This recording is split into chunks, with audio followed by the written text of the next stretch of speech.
الحمد لله نحمده ونصلي على رسوله الكريم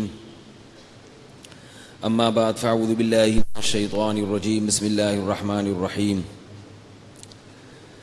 ایک اعلان سن لیں پہلے کہ کل جمعے کی نماز کے بعد اعتکاف والوں کے لیے فارم تقسیم ہونا شروع ہو جائیں گے انشاءاللہ۔ تو جن لوگوں نے اعتکاف میں بیٹھنا ہے وہ فارم لے لیں اور فل کر کے انتظامیہ کے پاس جمع کرا دیں، ٹھیک ہے؟ اس میں تصویر بھی لگے گی آپ کی، اس میں کوئی مسئلہ ہے، تصویر خام خواہ میں نہیں لگا رہے، ہم کسی وجہ سے لگا رہے ہیں، ٹھیک ہے نا؟ دہشت گردی بہت ہو رہی ہے آج کل مسجدوں میں اور ہر جگہ، تو سیکیورٹی کے پوائنٹ آف ویو سے شناختی کارڈ کی کاپی بھی اور تصویر بھی اور بھی چیزیں ہیں اس میں لکھی ہوئی ہوں گی، آپ فارم لے لیں۔ اور یہ 17 رمضان تک یعنی اتوار تک فارم ملیں گے، اس کے بعد ختم ہو جائیں گے کیونکہ جگہ محدود ہے۔ اگر یہ مسجد حرام ہوتی نا تو فارم نہ ہوتے، پھر تو جتنے لوگ بیٹھنے بیٹھے۔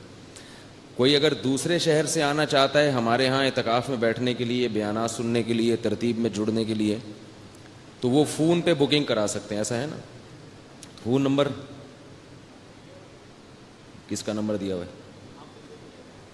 میرا نمبر، میرا ویسے ہی نمبر اتنا وہ فون آتے 033 313 9614۔ یہ ہماری کمیٹی کے ہیں نعیم بھائی، ان کا نمبر ہے، ٹھیک ہے نا؟ تو یہ نوٹ کر لیں۔ اگر کسی نے باہر جو بیان سن رہے ہیں فیس بک پہ یا یوٹیوب پہ یا ویسے ہی نہیں بھی سن رہے، ٹھیک ہے نا، کسی کا بیٹھنے کا، ہماری مسجد میں کسی کو اعتکاف میں بیٹھنے کا شوق ہے تو وہ اتوار سے پہلے تک اپنی بکنگ کروا لے، ٹھیک ہے؟ اب بھی سمجھ میں نہیں آیا تو رہنے دیں، پھر پولیس کو نہیں بلوا رہا، ٹھیک ہے؟ ابراہیم علیہ السلام کا واقعہ چل رہا تھا، یہ میں ترتیب سنا رہا ہوں۔ آج کسی نے کہا کہ بھئی یوسف علیہ السلام کا واقعہ تو رہ گیا، تو بھئی وہ ابھی ترتیب سے چل رہے ہیں نا، جس ترتیب سے پیغمبر دنیا میں آئے ہیں ہم اس ترتیب سے بیان کر رہے ہیں ان کو۔ تو حضرت ابراہیم، یہ اس لیے کہ تاکہ آپ کو پیغمبروں کا زمانہ بھی یاد ہو جائے کہ کون سے پیغمبر کا کون سا زمانہ ہے۔ تو حضرت ابراہیم علیہ السلام جو تھے وہ کس قوم کے بعد تھے؟ قوم سمود کے بعد۔ قوم سمود کو جب اللہ نے تباہ کیا تو اس کے بعد جس پیغمبر کا قرآن میں تذکرہ آتا ہے وہ حضرت ابراہیم علیہ السلام ہے۔ اور کہاں کے رہنے والے تھے؟ ارض شام کے، جس کو اللہ نے برکت والی زمین قرار دیا۔ تو ابراہیم علیہ السلام نے جب آنکھ کھولی اپنی قوم میں بت پرستی میں دیکھا تو پریشان ہوئے اور قوم سے کہنے لگے انی وجہت وجہی للذی فطر السماوات والارض حنیفا وما انا من المشرکین۔ وہ 3 مدارج میں نے ذکر کیے تھے نا، آواز گونج رہی نہیں بہت زیادہ ہیں؟ گونج رہی ہے نا؟ نہیں گونج رہی؟ مجھے ایسا محسوس ہو رہا ہے۔ تو ابراہیم علیہ السلام نے 3 مدارج بیان کیے کہ بھئی پہلے ستارے کو دیکھا وہ بھی غائب ہو گیا، چاند کو دیکھا وہ بھی غائب ہو گیا، سورج کو دیکھا وہ بھی غائب۔ تو کیا فرماتے ہیں کہ میں فنا ہونے والی چیزوں سے محبت نہیں کر سکتا۔ اس کو تھوڑا سا دور کرنا پڑے گا بھائی۔ فنا ہونے والی چیزوں سے میں محبت نہیں کر سکتا۔ اور انی وجہت وجہی للذی فطر السماوات والارض حنیفا وما انا من المشرکین۔ میں اپنے رخ کو پھیر رہا ہوں اس ذات کی طرف جس نے آسمانوں اور زمینوں کو پیدا کیا، اور میں اس ذات کے ساتھ کسی کو شریک کرنے والا نہیں ہوں۔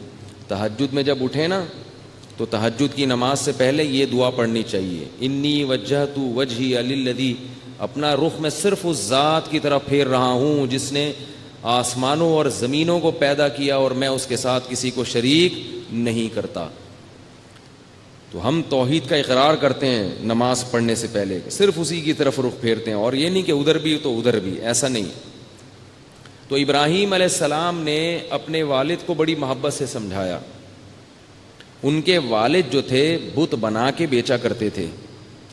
اچھا یہ بات یاد رکھیں، علامہ جلال الدین سیوطی رحمہ اللہ تعالی ایک بہت بڑے محدث گزرے ہیں، انہوں نے یہ بات ذکر کی ہے، یہ دعویٰ کیا ہے کہ آزر جو تھے وہ حضرت ابراہیم کے والد نہیں تھے بلکہ چچا تھے۔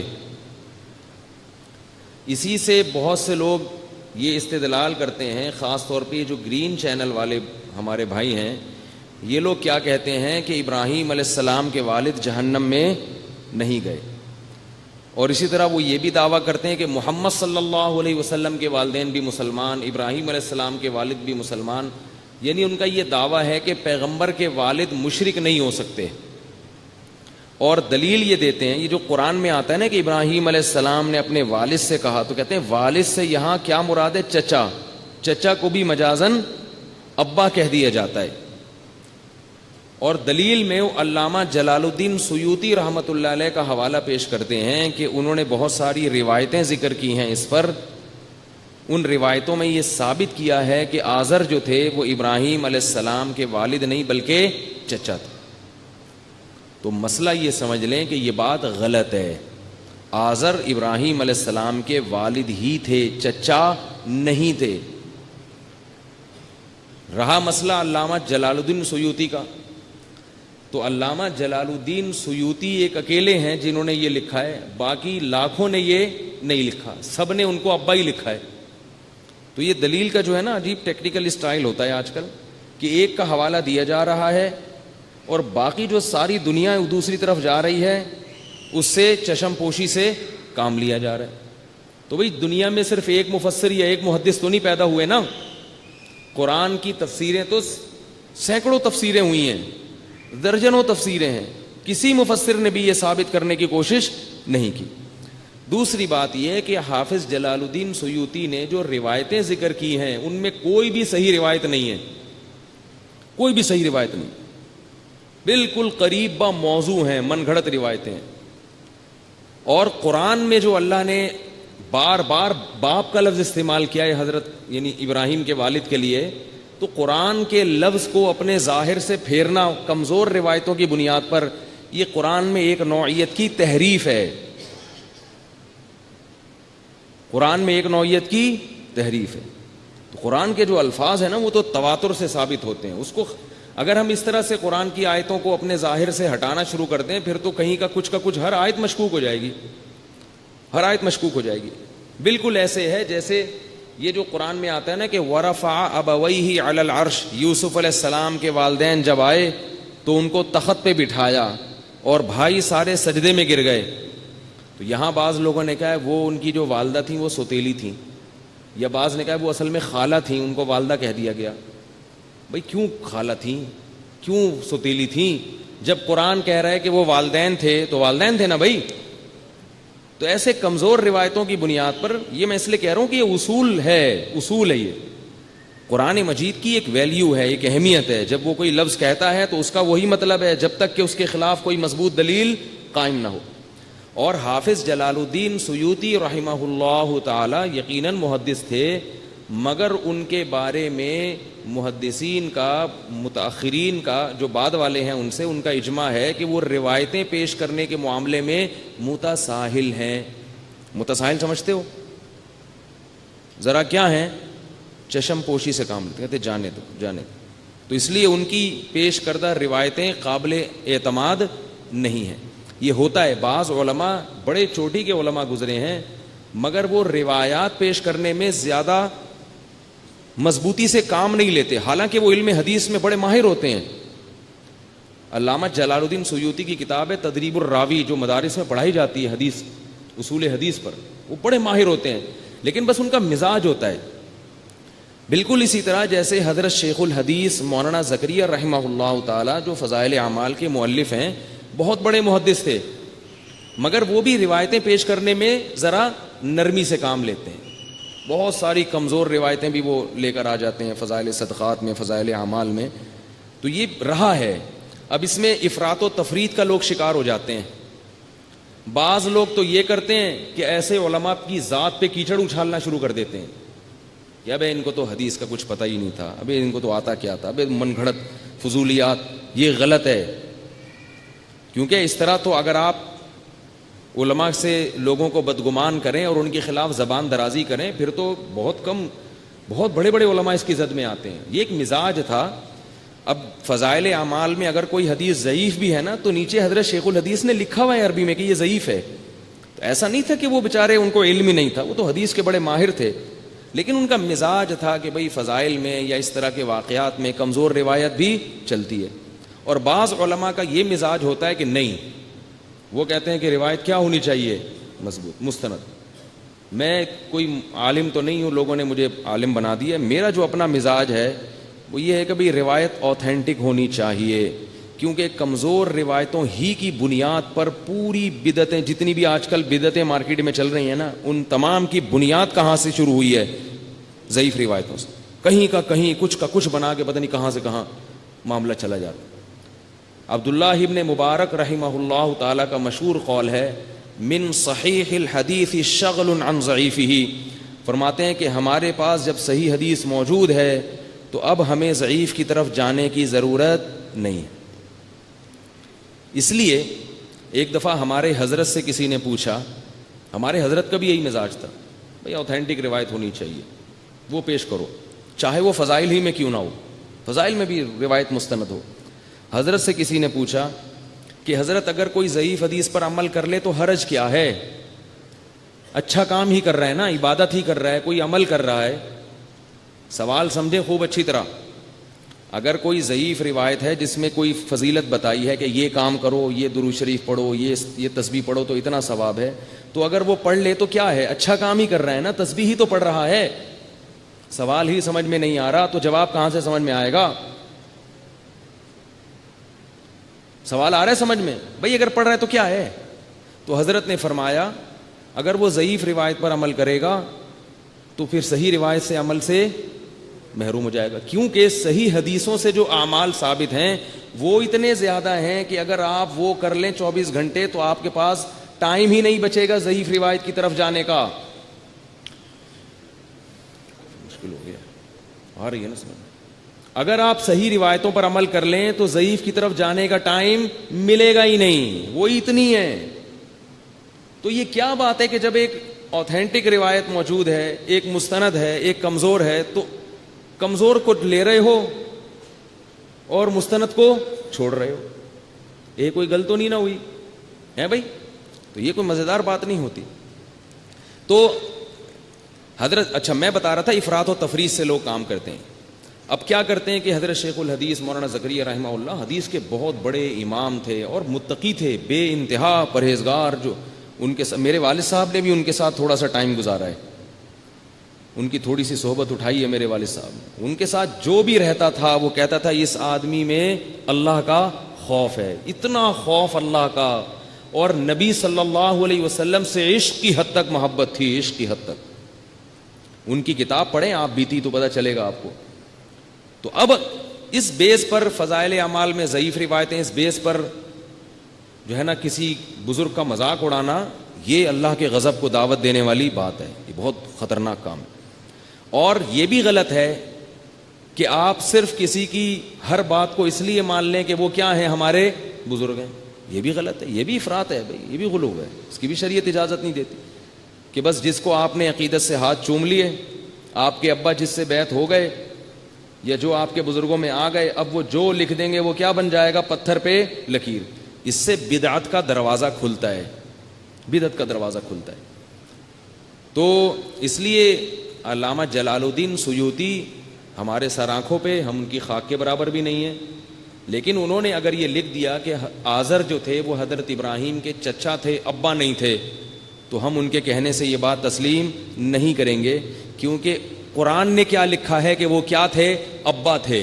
جب قرآن خود کئی دفعہ کہہ رہا ہے ابا تھے, ابا تھے, ابا تھے, وہ اگلا کہہ رہے ہیں نہیں چچا تھے, چچا تھے, چچا تھے. ہم کیا کہیں گے بھائی, آپ کو لگ رہا ہوگا چچا تھے, لیکن اللہ کیا کہہ رہے ہیں, ابا تھے. اب اگر کوئی کہے بھائی وہ غلطی بھی تو کر سکتے ہیں, تو وہ اگر غلط کہیں گے تو پھر باقی سارے کیا ہو جائیں گے. یعنی اگر ہم ان کو صحیح کہہ دیں, اگر کوئی یہ کہ وہ عالم ہیں, وہ زیادہ جانتے ہیں, تو ان کے مقابلے میں جتنے ہیں وہ بھی تو زیادہ جانتے ہیں نا. تو اس لیے یہ مسئلہ خوب سمجھ لیں کہ وہ کون تھے, ابا ہی تھے. باقی نبی کے والد بھی اگر توحید پر چلیں گے تو جنت ہے. اللہ نے تو توحید کے معاملے میں بھائی کسی کو معاف نہیں کیا. تو رہا نبی صلی اللہ علیہ وسلم کے والدین کا معاملہ، تو علماء کہتے ہیں اس میں خاموشی اختیار کرنی چاہیے. ہر چیز کے بارے میں گھسنا، تحقیق کرنا یہ اچھا کام نہیں ہے، بس خاموشی، کیونکہ یہ مسئلہ بڑا خطرناک ہے. محمد صلی اللہ علیہ وسلم کے والدین کا معاملہ ہے، چپ رہو، یہی بہتر ہے. اچھا، تو بات یہ چل رہی تھی کہ ابراہیم علیہ الصلوۃ والسلام نے اپنے والد کو بہت پیار سے سمجھایا، یا ابتی، اے میرے ابا، انی اخاف ان یمسک عذاب من الرحمن، رحمان کی طرف سے عذاب نہ آ جائے کہیں آپ کے اوپر، آپ رحمان کو چھوڑ کر ان کی عبادت کر رہے ہو. سورہ مریم میں پورا رکوع ہے اس پر. بہت سمجھایا مگر ابراہیم علیہ السلام کے والد تیار نہ ہوئے، دھمکیاں دینے پر آ گئے. لَأَرْجُمَنَّكَ وَاهْجُرْنِي مَلِيًّا، پتھروں سے مار مار کے ہلاک کر دوں گا میں تجھے. کیسی دھمکی ہے! ایک طرف سے پھول برس رہے ہیں اور دوسری طرف سے پتھر مارنے کی دھمکیاں دی جا رہی ہیں. ایک طرف سے پھول برس رہے ہیں، یا ابتی، اے میرے پیارے ابا، اے میرے، پورا رکوع ہے، آپ جا کے پڑھیں سورہ مریم میں. لیکن جب دھمکی ملی ہے تو ہم ہوتے تو کیا کرتے؟ ہم کہتے ایک تو میں تمیز سے بات کر رہا ہوں. دیکھو، ایک صاحب میرے پاس آئے، مجھے کہنے لگے کہ میرے ابا نماز نہیں پڑھتے. میں سمجھا کے تھک گیا ہوں، مگر ان میں عقل ہی نہیں، بات ہی سمجھ میں نہیں آ رہی. سمجھا کے تھک گیا ہوں، سمجھ میں نہیں آ رہی. میں نے تو اس دن سنا دی کھری. میں نے کہا آپ پڑھے رہتے ہو. تو میں نے کہا یار، نماز نہ پڑھنا زیادہ بڑا گناہ ہے یا بت پرستی کرنا؟ بولو بھائی، وہ زیادہ بڑا گناہ ہے. اور بت پرستی زیادہ بڑا گناہ ہے یا بتوں کو بنا کے باقاعدہ بیچنا، یعنی بت پرستی کو فروغ دینا، یہ تو اور بڑا گناہ ہے.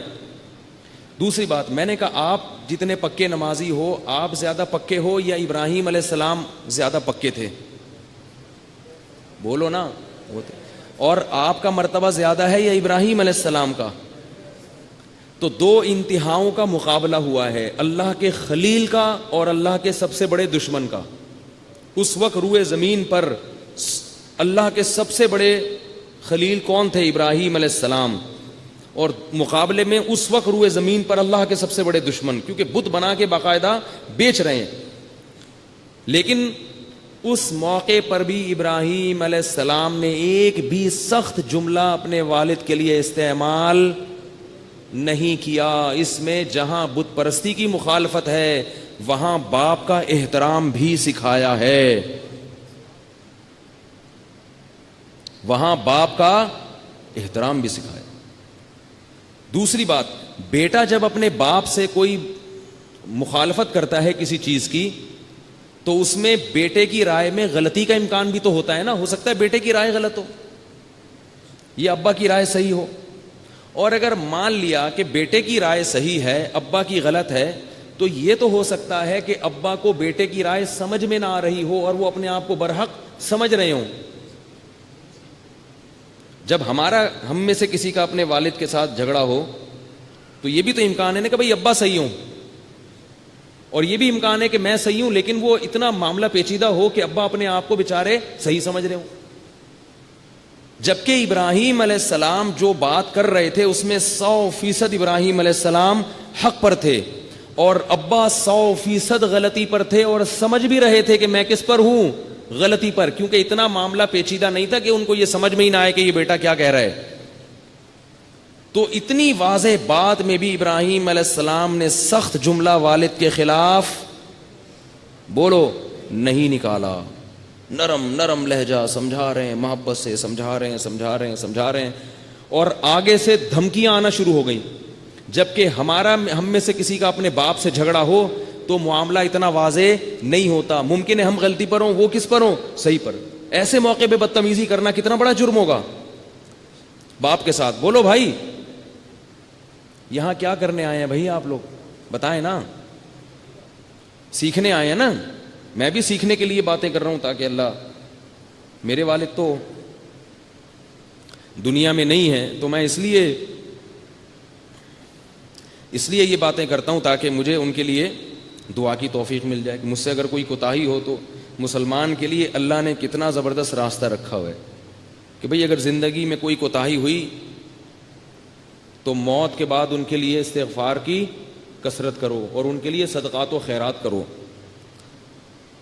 یہ کتنا بڑا اللہ نے آپشن رکھا ہوا ہے مسلمان کے لیے. تو مایوسی نہیں رکھی. تو میں بھی اس لیے یہ باتیں کر رہا ہوں تاکہ مجھے بھی سمجھ. ماں کے ساتھ کوتاہی ہو گئی تو توبہ استغفار کا دروازہ کھولا ہوا ہے اللہ نے, ان کے لیے صدقات و خیرات کرو. ایصال ثواب میں لوگ قرآن خوانیوں پہ زور لگاتے ہیں زیادہ.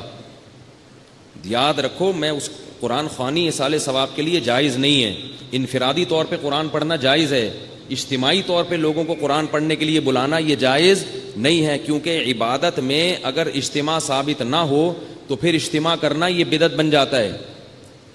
ایصال ثواب کے لیے اجتماعی قرآن خوانی صحیح نہیں ہے. میں جب ایسی باتیں کرتا ہوں تو بعض لوگ مجھے کہتے ہیں کہ یہ وہ نہیں ہے. ٹھیک ہے نا, وہ سمجھتے ہیں. بہت سے کہتے ہیں یہ دیوبندی نہیں ہے, بہت سے کہتے ہیں یہ پنچپیری ہے, بہت سے کہتے ہیں یہ پتہ کیا ہے, بہت سے کہتے ہیں کیا ہے. بہت سے میرے بیان نہیں سننے آتے اس چکر میں, جو مرضی بول دو. آئی بات سمجھ میں. میرے اکابر, مجھے ایک دفعہ پنجاب سے کسی نے فون کیا, آپ سنیں کہ آپ تو پتہ نہیں کون سے فرقے میں چلے گئے ہیں, عجیب عجیب سی باتیں کر رہے ہیں آپ, تو آپ ذرا اپنا شجرہ بیان کریں روحانی. میں نے کہا میں حضرت مفتی رشید احمد صاحب رحمہ اللہ کا نالائق شاگرد ہوں. حضرت مفتی رشید احمد صاحب رحمہ اللہ حضرت مولانا عبد الغنی پھول پوری کے خلیفہ تھے اور بہت بڑے خلفاء میں سے ایک تھے, اور حضرت مولانا عبد الغنی پھول پوری مولانا اشرف علی تھانوی کے اجل خلفاء میں سے ایک تھے, بہت بڑے خلفاء میں سے. تو مولانا اشرف علی تھانوی کا تک میں نے سلسلہ پہنچا دیا نا. اب اگر کوئی جو ان کو سمجھتے ہو وہ کیا سمجھو, ہم کو سمجھو. ٹھیک ہے نا, ہم وہی ہیں بھائی. کوئی وہ بھی یہی کہتے تھے, وہ بھی یہی باتیں کرتے تھے جو ہم کر رہے ہیں, لیکن مانتے نہیں ہیں نا لوگ. پبلک کہتی ہے ہم نے ماننا نہیں ہے. تو اجتماعی انہوں نے وصیت کی تھی مولانا اشرف علی تھانوی نے کہ میرے مرنے کے بعد اجتماعی قرآن خوانی نہ کی جائے.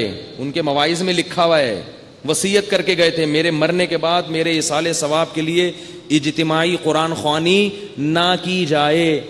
آئیے بات سمجھ میں کہ نہیں آئی ہے؟ انہوں نے وصیت کی تھی, تو وہی بات ہم بھی کر رہے ہیں. تو اجتماعی طور پہ نہ کی جائے. کہاں سے کیا بات چل رہی تھی یار, کدھر چلی گئی؟ وہ تو ابراہیم علیہ السلام کو تو چل رہا تھا. یہ میں کیا ہاں میں کہہ رہا تھا ایصال ثواب اگر کرنا ہے تو انفرادی عبادت کرو, اور جو چیز منصوص ہے نا حدیث میں اس کو کیوں فالو نہیں کرتے؟ حدیث میں صدقات و خیرات کا ذکر ہے, اس پہ زیادہ زور لگاؤ, دیگوں پہ نہیں. دیگ الگ چیز ہے, صدقات و خیرات الگ چیز ہے. دیگیں ہوتی ہیں شادی بیاہ میں, ولیموں میں, خوشی میں. میتوں پہ دیگیں نہیں ہوتی. صدقہ کرو, صدقہ چپکے سے اپنی ماں کے اپنے باپ کے ثواب کے لیے کسی غریب کو پیسے پکڑا دیا کرو, کسی مدرسے میں دے دیے, مسجد میں لگا دیے, کنواں کھدوا دیا. پیسے خرچ کرنے کے لیے تیار نہیں ہے آج کا مسلمان. روکڑا خرچ کرنے کے لیے قائد اعظم سے ویسے بڑی محبت ہے, ٹھیک ہے نا, لیکن قائد اعظم خرچ کرنے کے لیے تیار نہیں ہے. کہ جس نوٹ پہ قائد اعظم بنے ہوئے ہیں اتنی محبت ہے, کہتے ہیں یہ ہم اپنے سینے سے قائد اعظم کو لگا کے رکھیں گے. تو قائد اعظم نے یہ تھوڑی کہا تھا کہ مجھے سینے سے لگا کے رکھو. قائد اعظم نے بھی تو یہ کہا تھا نا قوم کی خدمت کرو, تو بھائی کرو نا خدمت. تو کیا کہہ رہا تھا میں, والدین کی جو ہے نا اگر کوتاہی ہو گئی ہے تو تلافی ہو سکتی ہے, لیکن اگر زندہ ہیں تو پھر اللہ نے ان کے ساتھ کیسا سلوک کرنا ہے اس کا طریقہ ابراہیم علیہ السلام کے اس واقعے میں بتا دیا. کہ اتنے نیک آدمی ایک طرف اور اس کے مقابلے میں اللہ کے اتنے بڑے دشمن, لیکن چونکہ اس وقت دنیا میں کون ہے, باپ اور بیٹے کا رشتہ ہے, تو اب بیٹا باپ کے سامنے اونچی آواز سے بات نہیں کر سکتا. تو اپنے باپ کا احترام کیا کرو اللہ کے بندے. ایک شخص آیا میرے پاس پہلے, یار میرے ابا بوڑھے ہو گئے ہیں, عجیب الٹی الٹی باتیں کرتے ہیں, گالیاں بھی دینا شروع کر دیتے ہیں, اتنی بری بری گالیاں والدہ کو دیتے ہیں, مجھے بھی دیتے ہیں, یہ کرتے ہیں وہ کرتے ہیں. کیا میں نے کہا بھائی اتنے بڑے ہو گئے, ابا کی عمر کتنی ہے, کہہ رہے 60 سال. میں نے کہا کتنی زندگی رہ گئی ہے, برداشت کر لو یار. اب ان کو سیدھا کرنے کی کوشش کرو گے 60 سال میں؟ میں نے کہا دے دیتے ہیں تو اب چھوڑ دو. کہہ رہے ہیں یہ تو بری بات ہے. میں نے کہا بری ہے, لیکن اب آپ اس کو صحیح نہیں کر سکتے. ہاں ابا کے ابا زندہ ہوتے نا, وہ آتے میرے پاس, یعنی آپ کے دادا آتے, بولتے میرا 60 سال کا بیٹا ایسے. میں ان کو کہتا لگاؤ ذرا جا کے جانا اس کو.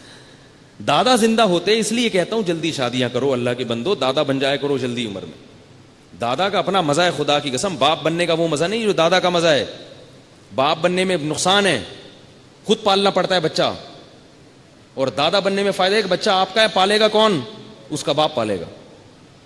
فری کے مزے ہیں دادا کے. بچوں سے دادا کو جتنی محبت ہوتی ہے باپ کو تھوڑی ہوتی ہے. نانا کو, دادا کو جو اپنے نواسوں سے, پوتوں سے محبت ہوتی ہے وہ باپ کو نہیں ہو سکتی. تو دادا اور نانا کی آنکھوں کی ٹھنڈک ہے, گوروں کے پاس یہ چیزیں نہیں ہیں. وہ ان کی عورتیں, بوڑھی عورتیں گڑیاؤں سے کھیلتی ہیں, گڑیاؤں سے, کتوں سے کھیلتی ہیں. ہمارے ہاں ماشاءاللہ ہمارے نانا تھے, اتنے سارے پوتے نواسے ان کی گود میں آگے بیٹھتے تھے, ایسے خوش ہوتے تھے. اور جہاں کسی بچے نے پیشاب کیا فوراً پکڑا دیا, یہ لو اس کو. اب دیکھو ذمہ داری نہیں لیتے دادا نانا, کہتے پیشاب کیا, اس کو بیٹے کو پکڑا دیا, چل بھائی اس کو لے کے جا. بیمار ہو گیا, چل بھائی اس کو ہاسپٹل لے کے جا. تو دادا کو فری کے مزے ملتے ہیں. تو اس لیے جلدی جلدی دادا بن جاؤ. آپ کوشش کرو گے کہ نہیں کرو گے؟ تبلیغ والے کہتے ہیں نا اب نام لکھواؤ سے روزے کے لیے, تو میں بھی نام لکھوا رہا ہوں. کون کون ہے بھائی جو جلدی جلدی سے دادا اور نانا بننے کی, اور خواتین کے لیے بھی ہے, جلدی سے نانی بن جائیں, جلدی سے دادی بن جائیں. نانی کی بھی کیا زندگی ہوتی ہے. ہمیں اپنی دادی یاد ہے, کیا ماشاءاللہ اللہ نے ان کو حکومت دی تھی. ہمارے گھر پہ مصلے پہ بیٹھی رہتی تھیں, ریموٹ کنٹرول ہاتھ میں تھا, بس جو آ رہا ہے دیکھ رہی ہیں, کون آ رہا ہے, کہاں سے آ رہا ہے, کدھر جا رہا ہے. دادی کا کام تو کوئی ہوتا نہیں ہے, ٹھیک ہے نا. صحت اچھی تھی, بس ہر وقت ٹریس کرتی تھیں, جو بھی گیٹ سے آیا کہاں سے آ رہا ہے. اب سنتی اونچا تھی, ہم ان کو چیخ کے بولتے تھے وہاں سے آ رہا ہوں. تو پھر میں نے حل تلاش کیا, میں نے کہا یار جب بھی کمرے میں داخل ہو دادی کو اطلاع دینی پڑتی ہے, نکلتے ہوئے بھی دینی پڑتی ہے, اور سنتی بھی اونچا ہے. ہم کرالنگ کر کے جاتے تھے. پھر دادی کا تخت تھا, اس کے پیچھے سے کرالنگ کر کے نا ایسے چو, بڑے مزے تھے بھائی اس کے. خدا کی قسم جس گھر میں بوڑھا نہیں ہے وہ گھر نہیں ہے. تمہیں فیملی پلاننگ والوں نے تباہ کر دیا ہے, تمہارے فیملی سسٹم کو برباد کر دیا ہے. گھر جو ہے یہ جھونپڑیوں سے, گھر جو ہے یہ ٹائلوں سے اور فانوسوں سے نہیں بنتا, گھر افراد سے بنتا ہے. گھر میں افراد ہونے چاہیے, تبھی رمضان کا بھی مزہ ہے, تبھی عید کا بھی مزہ ہے, تبھی شادی بیاہ کا بھی مزہ ہے, تبھی غم کا بھی مزہ ہے. غم میں بھی سب شریک ہو جاتے ہیں. کہاں تمہیں یہودی لے کے جا رہا ہے, 2 بچے ہی اچھے, 2 بچے ہی اچھے, کدھر کو تم جا رہے ہو, اور دیر سے نکاح کر رہے ہو, نہ دادا بن رہے ہو نہ نانا بن رہے ہو. تو وہ بندہ آیا نا, میرے ابا صحیح نہیں چل رہے تو میں نے کہا آپ کے, میرا دل چاہ کے میں اس کو بولوں گے دادا ہوتے نا تو وہ آتے تو میں شکا. اب ابا کو کیا کر سکتے ہو بھائی, ابا کے لیے دعا کرو محبت سے, پیار محبت سے, جیسے ابراہیم علیہ السلام نے سمجھایا اسی طرح نصیحت. تو ماں کا بھی یہی معاملہ ہے, ماں کا بھی یہی ہے. ماں سے بھی آپ کو بدتمیزی کی اجازت نہیں ہے, ماں سے بھی بدتمیزی کی اجازت نہیں ہے. تو اور اخلاق کے معاملے میں ماں کا حق اللہ نے باپ سے 3 گنا زیادہ رکھا ہے. یہ بات یاد رکھیں کہ تعظیم شریعت میں باپ کی زیادہ ہے, تعظیم. اور نرم لہجے سے بات کرنے میں ماں کے ساتھ اخلاق کی ویلیو زیادہ ہے. تعظیم کا مطلب علماء یہ بتاتے ہیں کہ جیسے آپ بیٹھے ہوئے ہیں, آپ کی والدہ آئیں, آپ احترام میں کھڑے نہیں ہوئے, غلط ہے لیکن اتنا غلط نہیں ہے. باپ آیا, احترام میں کھڑے نہیں ہوئے, تو یہ زیادہ غلط. تو حسن اخلاق میں ماں کا مقام زیادہ, اور تعظیم میں باپ کا. تعظیم میں باپ کا اس لیے کہ وہ گھر کا سربراہ ہے, اور سربراہ کی ہمیشہ تعظیم زیادہ, کیونکہ جس کی جو امیر ہوتا ہے نا, جو ذمہ دار ہوتا ہے, اس کی اگر تعظیم نہیں ہوگی تو اس کی سنی نہیں جائے گی. نہیں آئی بات سمجھ میں؟ اس کی اگر تعظیم نہیں ہوگی تو پھر اس کی اطاعت نہیں ہوگی. اطاعت کے لیے ضروری ہے کہ آپ کے دل میں اس کا احترام زیادہ ہو, ورنہ اطاعت نہیں ہوگی. تو سارا نظام ہمارا تلپٹ ہو گیا ہے, پتہ ہی نہیں چلتا گھر کے سربراہ اماں ہیں کہ ابا ہیں, بھائی ہے یا چچا ہے. بعض دفعہ ابا اماں کو پتہ نہیں ہوتا, ایک خلیفہ بن کے بیٹھا ہوا ہوتا ہے گھر میں, ٹھیک ہے نا, ایک بھائی. تو جو ابا ہیں وہ اپنے آپ کو گھر کا سربراہ سمجھیں, اور باقی لوگ باور کرائیں کہ آپ ہمارے کیا ہیں, سربراہ ہیں. ابا کسی کو خلافت دے دیں تو ایک الگ بات ہے. بعض دفعہ ابا کہتے ہیں یہ والا جو بیٹا ہے نا میرا, اسی سے پوچھو. ہمارے محلے میں پڑوس میں ایک صاحب رہا کرتے تھے, ان کے ماشاءاللہ بچے بہت تھے, اللہ نے بڑی اولاد دی ان کو. تو جب وہ بچے بڑے ہو گئے, گھر بڑا ہو گیا ان کا, تو اب انہوں نے سارے کام تقسیم کیے ہوئے تھے. تو وہ بتاتے تھے یہ وزیر خزانہ ہے, یہ وزیر اطلاعات و نشریات ہے. ایک بیٹے کو نہ کہتے تھے کوئی بھی گھر میں شادی بیاہ غم ہو تو اطلاع کون دے گا, یہ وزیر اطلاعات و نشریات, یہ وزیر خزانہ ہے. ایسے سارے وزارتیں انہوں نے بانٹی ہوئی تھی. خود پیڑے کھا رہے تھے بیٹھ کے, خود کیا کر رہے تھے, پیڑے کھا رہے تھے بیٹھ کے. تو ابراہیم علیہ الصلاۃ والسلام نے سمجھایا نہیں مانے. باپ نے بالآخر کیا کہا, لأرجمنک, پتھروں سے مار کے ہلاک کر دوں گا. تو ابراہیم علیہ السلام نے کیا کہا, سلام علیک. اتنی بڑی دھمکی بھائی, قتل نہیں, پتھر سے مار کے, پتھروں سے اتنی بڑی دھمکی. اللہ کے خلیل ہیں, ذرا بھی تو تکبر نہیں کر رہے کہ اے میرے ابا آپ کو پتہ نہیں میں کون ہوں, میرا کیا مقام ہے, کچھ بھی نہیں. کہہ رہے ہیں سلام علیک, آپ پر سلامتی ہو. ساستغفر لک ربی, دنیا میں تو مایوس ہو گیا لیکن آخرت سے مایوس نہیں ہوا, اللہ سے میں آپ کے لیے مغفرت کی دعا کرتا رہوں گا. انہ کان بی حفیہ, وہ آپ پر مہربان نہ ہو, مجھ پر تو مہربان ہے نا, تو میری مجھ پر مہربانی کی وجہ سے آپ کی مغفرت کر دے گا. اس سے ایک اور مسئلہ حل ہو گیا ایصال ثواب کا. بعض لوگ یہ کہتے ہیں کہ قرآن میں آتا ہے عمل الانسان ما تمنا, انسان کو وہی کچھ ملے گا جو وہ خود کرتا ہے, لہذا آپ کسی اور کے لیے کوئی نیکی کا کام نہیں کر سکتے, عمرہ نہیں کر سکتے, یہ نہیں کر سکتے, وہ نہیں کر سکتے, جو کرو گے اس کا ثواب آپ کو ملے گا, دوسرے کو آپ کے عمل کا ثواب نہیں ملے گا. اس کا علماء نے جواب دیا ہے کہ آپ کو آپ کے عمل کا ثواب ملے گا نا, یہ تو ثابت ہو گیا نا. تو آپ جو چاہ رہے ہو اپنے عمل سے وہ کس کو ملے گا, آپ کو. تو جب آپ یہ چاہ رہے ہو کہ اس کا ثواب فلاں کو مل جائے, تو آپ کو ملنا جب ہی ہوگا جب اس کو مل جائے. نہیں آئی بات؟ اس کی مثال ایسے ہے جیسے کوئی میرے پاس آتا ہے اور مجھے کہتا ہے آپ جو چاہو گے وہ میں کروں گا, لیکن اس کی میں نہیں مانوں گا ایک بھی, لیکن آپ جو کہو گے نا وہ میں کروں گا. لیکن جو غفار بھائی ہے نا, مجھے پسند نہیں ہے وہ, اس کی میں نہیں مانوں گا. تو میں کہتا ہوں کہ میری مانو گے, آپ کہتے ہیں ہاں آپ کی مانوں گا. میں کہتا ہوں پھر ایک بات اس کی مان لو, یہ والی.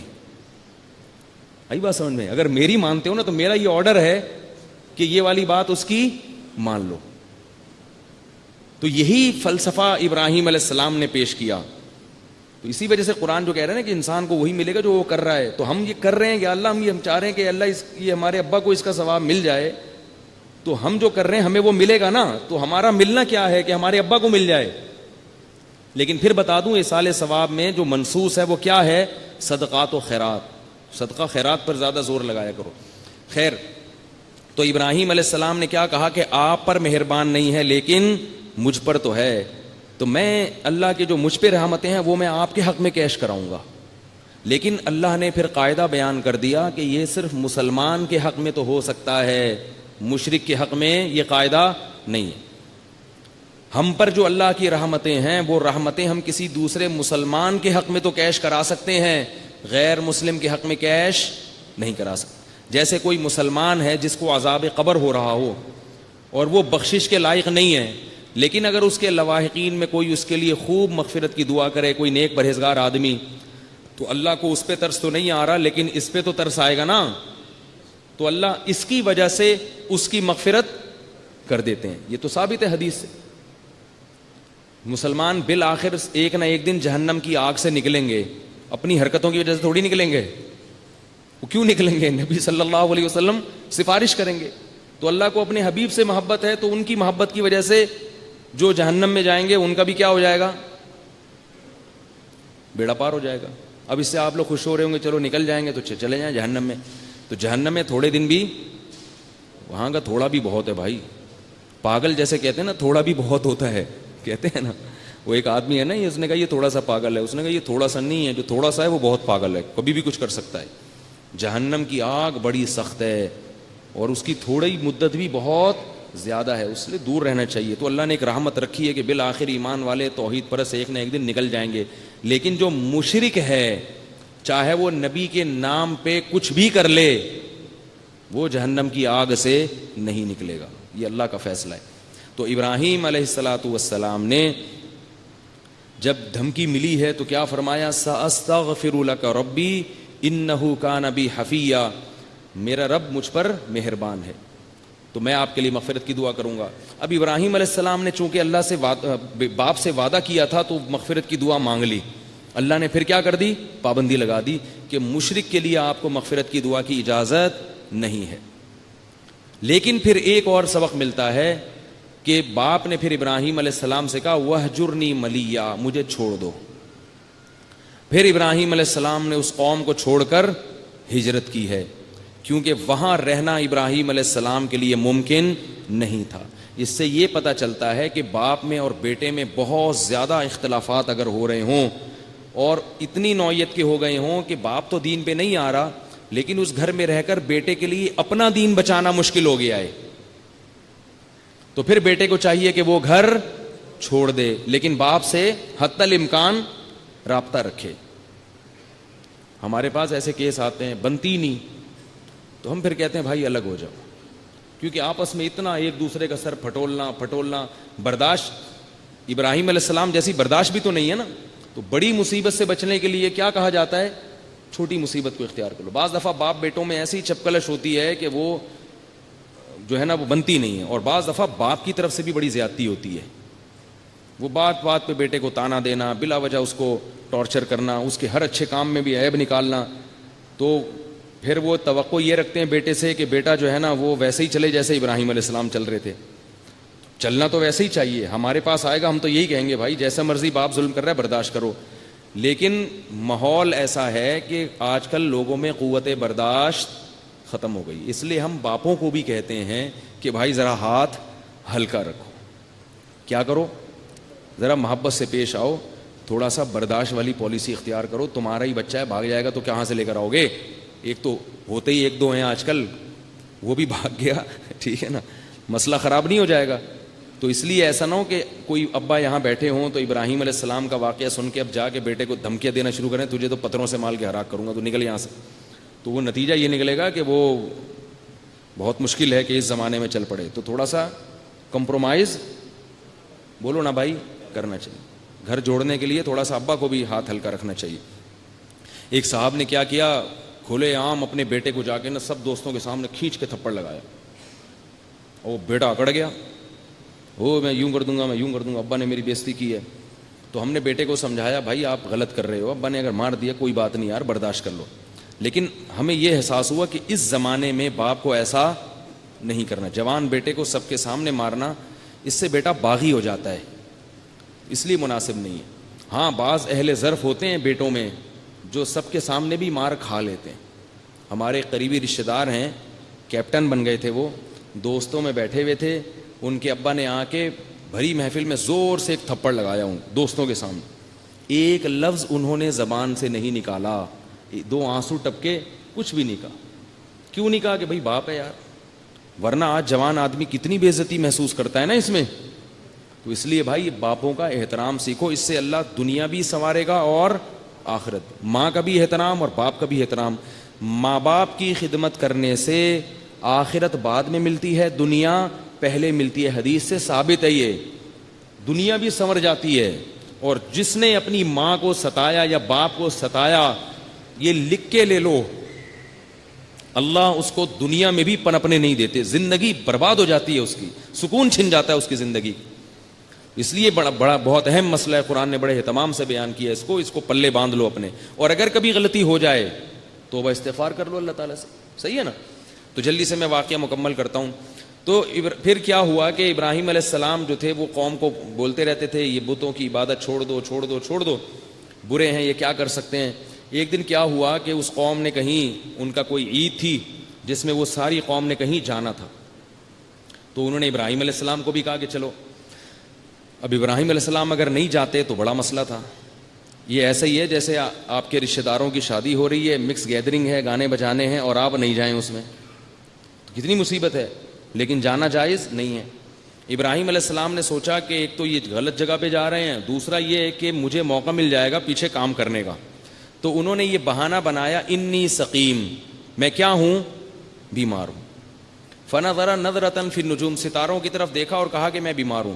ستاروں میں کچھ بھی نہیں ہے، بیماری سے کوئی تعلق نہیں، لیکن ان لوگوں کو یقین دلانے کے لیے نا کہ وہ ستاروں پہ ایمان رکھتے تھے، اور کہا کہ میں کیا ہوں، بیمار۔ یہ جھوٹ نہیں تھا، اس لیے کہ میں گویا روحانی طور پہ بیمار ہوں، تمہاری ان برائیوں کو دیکھ دیکھ کے ذہنی طور پر ڈسٹرب ہوں میں، تو یہ جھوٹ نہیں تھا۔ تو ایسا گول مول توریہ کرنا نا مشکل کے موقع پہ جائز ہے۔ ہماری زبان میں ہم لوگ اس کو کیا کہتے ہیں، ٹوپی کرانا۔ آپ کوئی مسئلے میں پھنس گئے، ایک بڑی سی ٹوپی لیں، اس کے سر پہ پہنائیں جو اس کی آنکھوں پہ بھی آ جائے اور کان بھی کور کر لے، اور پھر جہاں چاہیں نکل جائیں، ٹھیک ہے نا۔ تو میں لوگوں سے کہتا ہوں بھائی پھنس جاؤ نا تو ذرا گول مول بات کرو یار، کام چلاؤ۔ تو ابراہیم علیہ السلام نے توریہ کیا، اس کو عربی میں کہتے ہیں توریہ، کہ آپ کی بات کا مطلب کچھ اور، ان کی بات کا مطلب کچھ اور۔ پھر جب قوم چلی گئی واپس آئے تو ابراہیم علیہ السلام نے وہ مندر میں جو بت رکھے ہوئے تھے، کسی کی ناک توڑ دی، کسی کے کان توڑ دی، سب کو ٹنڈا لنجا منڈا بنا دیا. سب کوئی ٹنڈا ہے تو کوئی لنجا ہے، سارے ٹیڑے میڑے نا عجیب سی شکلیں کر دی. اور جو سب سے بڑا بت تھا نا اس کو کچھ نہیں کیا، اس کے کندھے پہ لا کے کلہاڑا رکھ دیا، اس کے کندھے پہ لا کے کلہاڑا. اب جب وہ آئے ہیں واپس عبادت کرنے کے لیے، اپنے خداؤں کا حال دیکھا، بھائی یہ کیا یار، وہ لنگڑا ہو گیا، اس کے بازو نہیں ہیں، اس کے کان کٹا، وہ نک کٹا، عجیب سی شکلیں ان کی. ایسے خدا کی تو عبادت کرنے کا دل ہی نہیں چاہے گا جس میں خوبصورتی نہ ہو. تو قالوا من فعل هذا بآلهتنا انه لمن الظالمین، کون ہے جس نے ہمارے خداؤں کے ساتھ یہ کیا، بڑا ظالم ہے. تو لوگ کہنے لگے سمعنا فتن یذکرہم، ایک نوجوان ہے. اس سے پتہ چلتا ہے کہ جتنے انقلابی کام ہے نا وہ جوانی میں ہو جاتے ہیں، بڑھاپوں کا انتظار مت کیا کرو. سمعنا فتن، ایک جوان ہے، یذکرہم، جو اکثر ان کا برا تذکرہ کرتا رہتا ہے، یقال لہ ابراہیم، جس کا نام کیا ہے، ابراہیم. پبلک نے کیا کہا، فاتوا بہ علی اعین الناس، سب کے سامنے لے کر آؤ، سب کے سامنے وہ جرم کا اقرار کرے گا اور اس کو سزا ملے گی. اللہ تو چاہ رہے تھے کہ سب کے سامنے ہی یہ بات ہو تاکہ ابراہیم علیہ السلام کی تقریر سب سن لیں ایک دفعہ. جب کوئی دین کی دعوت کے لیے کھڑا ہوتا ہے اور مخلص ہو تو اللہ کسی نہ کسی طریقے سے اس کی اخلاص کی آواز دنیا کے کانوں تک پہنچا دیتے ہیں. لیکن اس میں اپنا ہر ایک کے لیے حصہ ڈالنا ضروری ہے، اللہ پہ نہ چھوڑیں، ہمارا جتنا فرض بنتا ہے وہ پہلے اپنا کردار ادا کریں. تو ابراہیم علیہ السلام کو لایا گیا، پوچھا گیا انت فعلت هذا بآلهتنا یا ابراہیم، اے ابراہیم کیا تو نے کیا یہ؟ ابراہیم علیہ السلام فرمایا بل فعلہ کبیرہم ھذا، فرمایا بلکہ اس نے کیا، یہ جو ہے نا بڑا والا. ایسے مجھے وہ نا ایسے موقع پہ، میرا چھوٹا بیٹا ہے تو اس نے کوئی غلطی کہیں کسی نے کچھ کی تو میں نے کہا کس نے کی ہے، ایسے اشارہ کر رہا ہے، اشارہ یوں کر رہا ہے تاکہ اس کو پتہ نہ چلے کہ میں اس کی طرف اشارہ کر رہا ہوں. 4 سال کا بچہ نا، تو مجھے یوں کر رہا ہے. مجھے بڑی ہنسی آئی نا اس کی حرکت پہ کہ اپنی بلی کس پہ ڈال رہا ہے، اپنا جرم اس پہ ڈال رہا ہے، اور ایسے طریقے سے اس کو پتہ نہ چلے. تو بچے یہ شرارتیں بہت کرتے ہیں، ایسے یوں کر کے یوں ایسے کر کے. تو مجھے وہ بالکل وہ واقعہ یاد آتا ہے کہ جب ابراہیم علیہ السلام سے انہوں نے پوچھا ہوگا کس نے کیا یہ، تو ابراہیم علیہ السلام نے کیا فرمایا، یہ جو ہے نا بڑا، یہ جو مسٹنڈا مسکرا رہا ہے یہاں کندھے پہ کلاڑا رکھ کے آ رہا، اس کو کچھ بھی نہیں ہوا، اسی نے کیا ہے. تو یہ بھی جھوٹ نہیں ہے، اس لیے کہ بعض دفعہ بات اتنی واضح ہوتی ہے، بھئی سب کو پتا ہے کہ یہ اس نے یہ نہیں کر سکتا. تو مطلب یہ ہے کہ پھر جب یہ نہیں کر سکتا، تو جب یہ کسی کا ہاتھ پاؤں نہیں کاٹ سکتا، تو یہ کیا تمہاری بگڑی بنائے گا؟ تو اس میں جھوٹ کچھ نہیں ہے. جھوٹ وہ، اسی سے یہ بھی پتہ چلتا ہے کہ ہمارے اکابر کی کتابوں میں بعض فرضی واقعات لکھے ہوئے ہیں. تو بعض لوگ اعتراض کرتے ہیں یہ جھوٹے قصے ہیں اور یہ جائز نہیں ہے. تو بھائی وہ حکایت یا وہ کہانی جس کے بارے میں پتہ ہو کہ فرضی ہے، اس کو بیان کرنا جھوٹ نہیں ہے. جھوٹ وہ واقعہ ہے کہ جس کو لوگ بیان کرنے والا سچ کہہ کے بیان کرے حالانکہ حقیقت میں وہ سچ نہ ہو. تو ایسے بہت سے لطیفے ہوتے ہیں، حکایتیں ہوتی ہیں جو جھوٹے ہوتے ہیں اور سب ان کو جھوٹ سمجھ رہے ہوتے ہیں. یہ جو حدیث میں آتا ہے نا جس نے لوگوں کو ہنسانے کے لیے جھوٹ بولا وہ بھی جھوٹا ہے، اس سے وہ جھوٹ مراد ہو جو ہو جھوٹ لیکن لوگ اس کو سچ سمجھ رہے ہوں، کیونکہ اس میں دھوکہ ہے. تو یہاں اس سے یہ مسئلہ بھی پتہ چلا ابراہیم علیہ السلام کے واقعے سے. تو حضرت ابراہیم نے کیا فرمایا، اس نے کیا ہے فَاسْأَلُوهُمْ إِنْ كَانُوا يَنْطِقُونَ، اور ایک اور انجیکشن لگا دیا کہ ان جتنے جن کی ٹھکائی ہوئی ہے نا ان سے پوچھو، یہ خود بتائیں گے کہ اس نے کیا ہے. بھائی جس پہ ظلم ہوا ہوتا ہے تو مظلوم سے پوچھا جاتا ہے نا. ایجنسی والے آپ کو بلاتے ہیں، آپ کی جیب کٹ گئی تو جب جیب کترے کو پکڑتے ہیں تو آپ کو بلائیں گے نا، یار پہچانو کس نے کاٹی ہے جیب، کون ہے مجرم. تو انہوں نے کہا بھائی ان کے ہاتھ بھی کٹ گئے، ان کی ٹانگیں بھی کٹ گئی، ان کے ناک کٹ گئے، ٹنڈے لنجے ہو گئے. تو اب ان سے پوچھو، یہ تمہیں بتائیں گے کہ کس نے کیا ہے. وہ جو بڑا والا ہے نا، اس سے پتہ چلتا ہے کہ تبلیغ ہوشیاری کا کام ہے، صرف رٹے رٹائے الفاظ نہیں ہونے چاہیے. بڑی حکمت، بڑی مصلحت، پورا ایک ماحول بنایا ابراہیم علیہ السلام نے. ویسے سمجھاتے تو شاید سمجھ میں نہ آتا، سمجھ میں تو اب بھی نہیں آیا، لیکن ان کے ہل گئے وہ اندر سے. جب انہوں نے یہ کہا نا ابراہیم علیہ السلام نے کہ اس بڑے نے کیا ہے، ان سے پوچھو، تو قرآن کہہ رہا ہے فرجعوا الی انفسہم، سب اپنے دل میں جھانکنے لگے اور سوچنے لگے انکم انتم الظالمون، تم تو بڑے نالائق ہو یار، جو خدا تمہارا یہ نہیں بتا سکتا کہ اس نے تمہارے ساتھ یہ کیا، وہ تمہاری بگڑی کہاں سے بنائے گا؟ ایک دم ان کے دل پہ کیا لگی؟ چوٹ، ہل گئے اندر سے. لیکن پھر فوراً نکسوا علی رؤوسہم، پلٹا کھایا. کیوں پلٹا کھایا؟ کہ بھائی اگر میں، ہر آدمی یہ سوچ رہا ہے میں نے ابراہیم کا ساتھ دیا تو میں قوم سے کٹ جاؤں گا، دوسرا بھی کہہ رہا ہے، تیسرا بھی کہہ رہا ہے. یہی ہوتا ہے ماحول، معاشرہ آپ کو کہاں لے جاتا ہے؟ جہنم کی طرف. کہ یار میں نے اگر مفتی صاحب کی بات مان لی تو پبلک کہے گی تو بھی وہی ہو گیا ہے بھائی. میں نے علماء کی بات مان لی تو پبلک کیا کہے گی؟ یار تم بھی ملاؤں جیسی باتیں شروع کر دی تم نے، تم بھی ملا بن گئے. اس طانے سے بچنے کے لیے ہر الٹی سیدھی بات کرتے رہتے ہیں لوگ. تو ابراہیم علیہ السلام، قرآن کہہ رہا ہے کہ ثم نکسوا علی رؤوسہم، فوراً پلٹا کھایا اور کہنے لگے لقد علمت ما ہؤلاء ینطقون، اے ابراہیم تجھے تو پتہ ہے کہ یہ بیچارے بول نہیں سکتے. جب ان کے منہ سے اگلوایا ابراہیم، ویسے کہتے نا تو کبھی نہ بولتے. وہ ایک ماحول بنانا پڑتا ہے پورا. جیسے وہ ہم نے ٹائم مینجمنٹ کی ورکشاپ کروائی تھی نا، اس میں ایک بڑی دلچسپ، یہ ٹائم لینڈر والے ایک چیز کرواتے ہیں کہ آپ سے نا وائٹ بورڈ پہ چند چیزیں لکھوائیں گے کہ جو لیٹ آنے والے لوگ ہیں وہ کیسے ہوتے ہیں. تو آپ بتاؤ گے وہ ایسے ہوتے ہیں، گالیاں دو گے ان کو، وہ سالے یوں ہوتے ہیں، وہ یوں ہوتے ہیں، وہ یوں ہوتے ہیں. جب پوری گالیاں دے کے آپ تھک جاتے ہو تو آپ سے کہتے ہیں کہ اگر آپ لیٹ آؤ تو آپ کیا ہو پھر؟ ابھی آپ تھوڑی دیر پہلے گالیاں دے کے فارغ ہوئے تو آپ کہتے ہیں یار یہ تو میں نے خود اپنے منہ سے کہا ہے. یہ ایک ٹیکنیکل طریقہ ہوتا ہے تو بات سمجھانے کا. تو ابراہیم علیہ السلام سو وہ فوراً بیک زبان کیا کہنے لگے؟ لقد علمتا، یہ کیسے بتائیں گے؟ اے ابراہیم تجھے تو پتا ہے کہ یہ بول نہیں سکتے. کاش کوئی ہندو میری باتیں سن رہا ہو اور اللہ اسے ایمان کی توفیق دے دے. کاش کوئی سن رہا ہو. پتہ نہیں بیچارے حسد میں ہی مرے جا رہے ہیں مسلمانوں سے، یہ دہشت گرد ہیں، یہ فلانے ہیں، یہ ڈمکانے ہیں. اللہ کے بندو، اسلام تمہارے فائدے کی بات کر رہا ہے. چھوڑ دو ان پتھروں کو، چھوڑ دو، یہ کچھ بھی نہیں کر سکتے. اپنے ہاتھ سے بناتے ہو اپنے، اللہ پوچھے گا قیامت کے دن. جو کھلا رہا ہے نا وہ رب وہ نہیں چھوڑے گا. تو یہ خیر خواہی کی بات ہے. اس میں ہمیں کوئی پیسے مل رہے ہیں؟ کوئی ہندو مسلمان ہوتا ہے یا کوئی عیسائی مسلمان ہوتا ہے کہ کسی مولوی صاحب کو پیسے ملتے ہیں؟ بلکہ جو مسلمان ہوتا ہے الٹا مولوی صاحب سے چندہ مانگنا شروع کر دیتا ہے. یہاں جتنے لوگ آتے ہیں نا عیسائی مسلمان ہوتے ہیں، تھوڑی دیر میں کیا کہتے ہیں؟ یار پیسے چاہیے. میں کہتا ہوں اس لیے مسلمان ہوئے پیسے چاہیے. میں تو بھگا دیتا ہوں بغیر ان کو بتاؤں پیسے نہیں ملیں گے پھر مسلمان ہو. تو ایسے کو ہم مسلمان کرتے ہیں. تو اب جب وہ کہنے لگے تو ابراہیم علیہ السلام نے کہا افتعبدون من دون اللہ ما لا ينفعکم ولا یضرکم، بھلا تم ایسوں کی عبادت کرتے ہو جو بول نہیں سکتے، تمہیں فائدہ نہیں پہنچا سکتے، نقصان نہیں پہنچا سکتے. اف لکم ولما تعبدون من دون اللہ، تف ہے تم پر بھی اور تمہارے خداؤں پر بھی. اب دلائل میں غالب آ گئے نا. اب آگے پبلک کے پاس جواب نہیں ہے. جواب کیا ہے؟ قالوا حرقوہ، سب نے کہا ابراہیم کو آگ میں ڈال دو. وانصروا آلہتکم، اور اپنے خداؤں کی مدد کرو. حالانکہ خدا مخلوق کی مدد کے لیے ہوتا ہے، مخلوق خدا کی مدد کے لیے کیسے کنفیوز ہو گئے نا. جب بحث ہو رہی ہو نا اور حق غالب آ رہا ہو تو جو حق پر نہیں ہوتا نا وہ بیچارہ اسی طرح سے کنفیوز ہو کے ادھر ادھر کی پھینکنا شروع کر دیتا ہے. پھر ہر اگلی بات پہلے سے زیادہ حماقت پر مبنی ہوتی ہے.